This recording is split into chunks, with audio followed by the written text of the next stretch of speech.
Pemirsa, Lembaga Perlindungan Saksi dan Korban atau LPSK buka suara terkait adanya dugaan desakan yang diminta oleh aparat penegak hukum untuk segera mengeluarkan perlindungan kepada istri Irjen Pol Verdi Sambo yaitu Putri Chandrawati. Putri juga dikabarkan mengalami gangguan jiwa.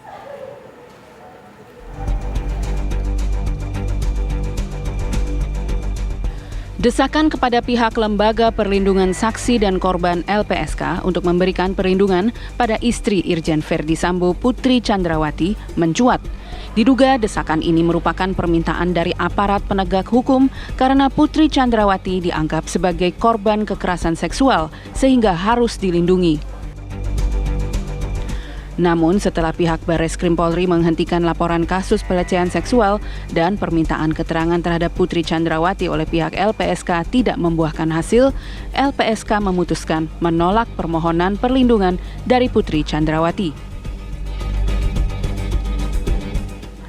Belakangan berembus kabar bahwa Putri Chandrawati mengalami gangguan jiwa. Namun pihak LPSK menegaskan Putri Chandrawati tidak mengalami gangguan jiwa tetapi mengalami depresi dan trauma. Sebenarnya bukan gangguan jiwa ya, tetapi lebih kepada beliau itu masih mengalami depresi dan trauma sehingga kemudian beliau ini tidak bisa memberikan keterangan lebih lanjut untuk apa yang sudah diketahui sama beliau terkait dengan dua kasus ini. Nah, sehingga kemudian kita juga tidak bisa menerima permohonan beliau karena tidak ada informasi penting untuk mengungkap dua kejahatan ini. LPSK menolak permohonan perlindungan terhadap Putri Chandrawati pada Senin 15 Agustus lalu. Hal tersebut diungkapkan saat konferensi pers di kantor LPSK Ciracas, Jakarta Timur. Dari Jakarta, Paramita Dwi, Bowo Iman, TV One mengabarkan.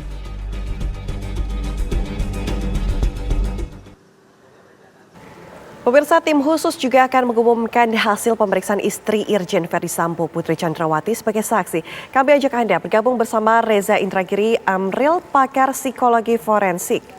Selamat siang Mas Reza. Mas Reza bisa mendengar kami?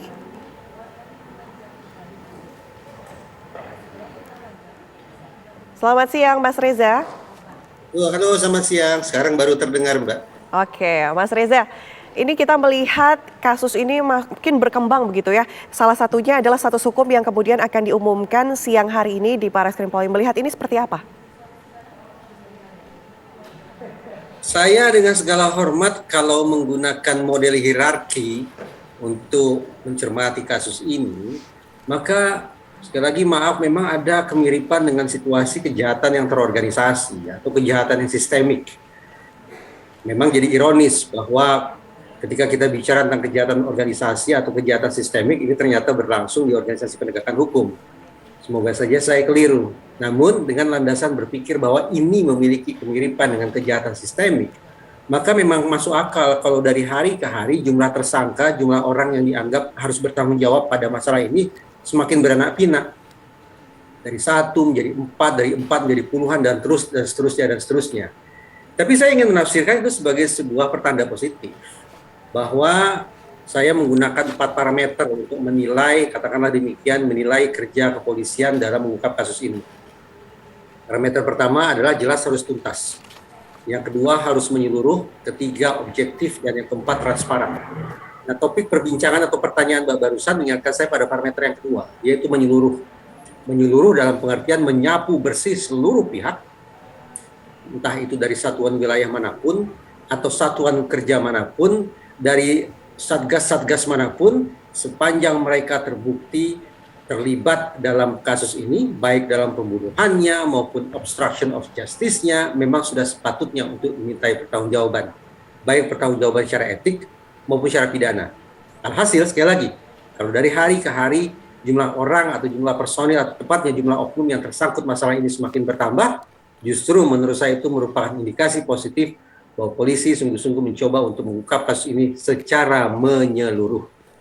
Mas Reza, tadi Anda katakan oknum yang bertambah dalam kasus kematian Brigadir J ini artinya menyeluruh pemeriksaannya begitu ya. Bagaimana dengan khususnya Ibu PC sendiri? Status hukumnya saat ini masih menjadi saksi yang kemudian akan nanti diumumkan sebagai mungkin bisa berubah ataupun mungkin masih sama. Nah, Anda melihat ini dikaitkan dengan laporan pelecehan yang juga sudah diberikan oleh Ibu PC namun ditolak, ini seperti apa? Apakah ini pantas berubahkah status hukum dari Ibu Chandrawati, Putri Chandrawati ini?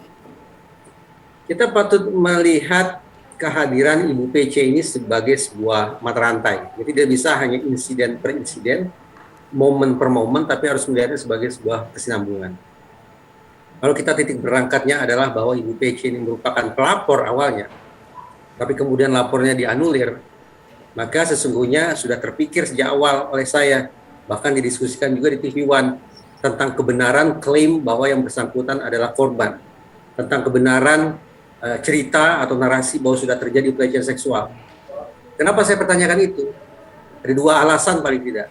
Pertama, kalau kita buka undang-undang tindak pidana kekerasan seksual, di sana tercantum sejumlah pasal yang mewajibkan kita untuk menutup atau menjaga kerahasiaan atau identitas korban. Nah, kalau kemudian Ibu PC sengaja dimunculkan di hadapan media di depan Makobrimob, maka pantas bagi masyarakat untuk bertanya-tanya, berarti ini korban atau tidak? Tambahan lagi, penasihat hukumnya mempersilahkan untuk bicara.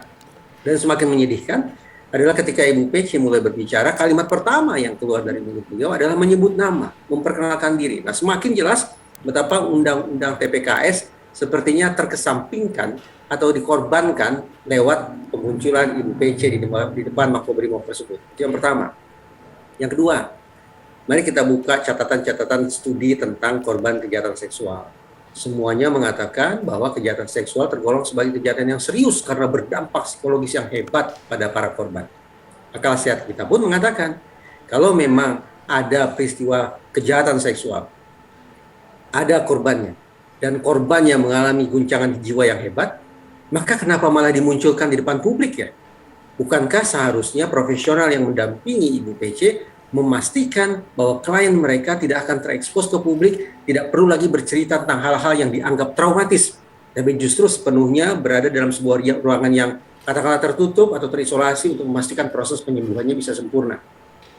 Nah, kekontrasan antara studi tentang korban kejahatan seksual dengan profil atau pemunculan Ibu PC di depan Makobrimob, sekali lagi ini juga menambah relevan pertanyaan masyarakat. Berarti beliau ini korban atau bukan? Ada atau tidak sesungguhnya pelecehan seksual itu? Karena sekali lagi kalau memang beliau adalah korban pelecehan seksual yang disebut-sebut mengalami guncangan jiwa yang serius, maka sudah sepatutnya beliau tidak muncul di depan Makobrimob. Sudah dua kita berbincangkan. Berlanjut lagi. Ada sebagian lembaga yang kabarnya berhasil untuk mengorek informasi dari Ibu PC. Tapi ada lembaga-lembaga lain yang ternyata gagal untuk mengungkap atau mengorek atau menggali informasi dari Ibu PC. Ada ketidakkonsistenan perilaku. Kenapa ketika diperiksa oleh pihak ini seolah-olah informasi mengalir dengan lancar, tapi ketika diperiksa oleh pihak lain, informasi itu tertutup rapat. Lagi-lagi muncul dugaan. Apakah yang bersangkutan betul-betul sakit atau pura-pura sakit? Kalau yang bersangkutan memang sakit, tentu kita berempati. Kita berharap beliau akan bisa sembuh, sehingga bisa menjalani proses hukum secara konstruktif ke depannya. Tapi sebaliknya, andaikan ternyata yang beliau lakukan adalah sebatas pura-pura sakit, baik berdasarkan inisiatif pribadi, maupun berdasarkan tekanan pihak lain, maka ini akan menjadi persoalan hukum tersendiri. Alhasil, mari kita simpulkan.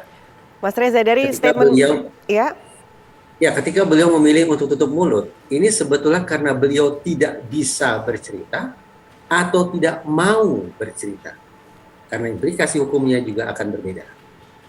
Mas Reza, mungkin artinya apakah ini bisa kita artikan sebagai suatu rekayasa ataupun adanya pengkondisian begitu? Sebelum menjawab pertanyaan itu, saya harus garis bawahi dulu sikap saya terhadap kasus-kasus kejahatan seksual.